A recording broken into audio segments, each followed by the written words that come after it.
tonight we are going to be talking about chocolate espresso muffins. So we posted the recipe earlier and I kept saying this really funky, so don't worry, I changed the wording for you. All right. So we talked about how you like to start with your wet ingredients with the bowl, in the bowl, and then you like to add your dry ingredients. And so some people do it this way, but others do not. So why is it that you want to go ahead and add your wet to the bowl first and then add your dry ingredients to it? What is your thoughts and stuff behind that? Well, once again, I can't say enough that one of the biggest problems in baking is people over mixing and causing too much gluten in their products, and that's when you start getting a tough crumb. So once again, I like the wet into the dry, and then I then start mixing after that, and it's just to help to keep from over mixing. And also, I think if you put the dry in before the wet, it's harder to get that incorporated, get it off the bottom. If you have the wet down there first, it seems easier to scoop down inside your bowl and get it all mixed up.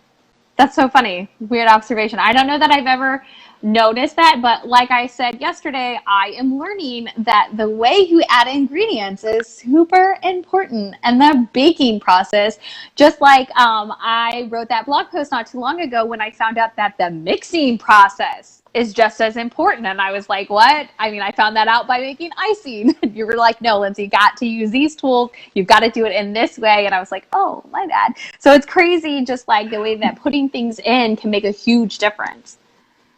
Well, and the other thing is when you're in a commercial kitchen and you're churning out many desserts, one right after the other, you bring your bowl out of the dishwasher and it's still wet, you know? So when you go to put your dry ingredients in there, it sticks to the bowl, makes it gummy, that gluten starts forming.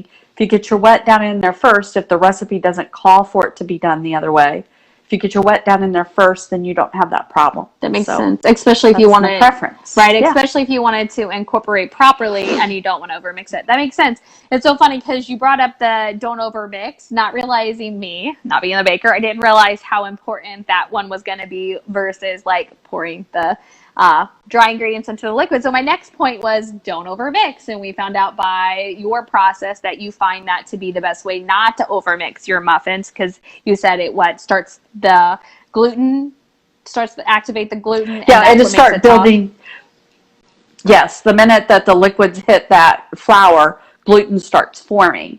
And so the more you mix it, the longer you're mixing it, the more gluten's going to form and the tougher your desserts are going to be. That makes sense. So then we also talked a little bit about mix-ins, which is not something that you use in this muffin. I mean, espresso chips are the mix-in here, but you wanted to talk, you said What, fruit. specifically fruit. So what I'll do when I'm making other kind of muffins, I'll just incorporate my flour, I'll turn it off, and then if I'm doing blueberries, blackberries, raspberries, any kind of fruit that can be more delicate, the first thing that you want to do for, of course, would be to toss those fruits in flour. And the reason you do that is because otherwise they're going to sink during baking and you're going to find all your fruit at the bottom of the muffin. But I hand mix those things in instead of using the mixer because they're tender. And if you go to mixing them, they're going to break apart. You're not going to have full pieces of fruit in there. So once again, I just find that it's easier to hand mix those in. With blueberries specifically, they'll turn your whole batter purple. If you do it by a mixer, they still do that a little bit when you do it by hand, but you just want to fold those in very gently. And it's interesting that you should mention that because on our Facebook reviews that we have, one of our customers specifically said, I love the fact that I can see my whole blueberry. I see the blueberries. I'm getting blueberries in my bites. It's not just mixed in or at the bottom. Like I taste my blueberries.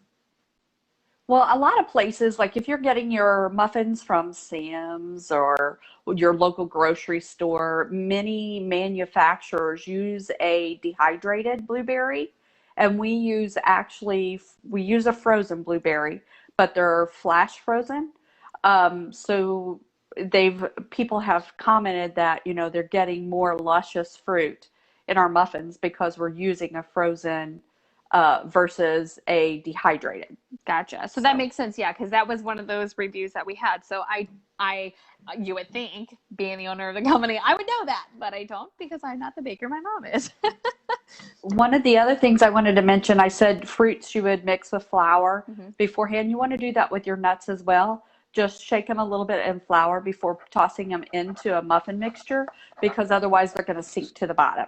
Interesting. Oddly enough, I'm taking notes. Seeing as I do lives, I'm like, this is good information. Other people need to know these kind of things. So if you see me looking down, I'm like, oh, Mom, you never told me these things.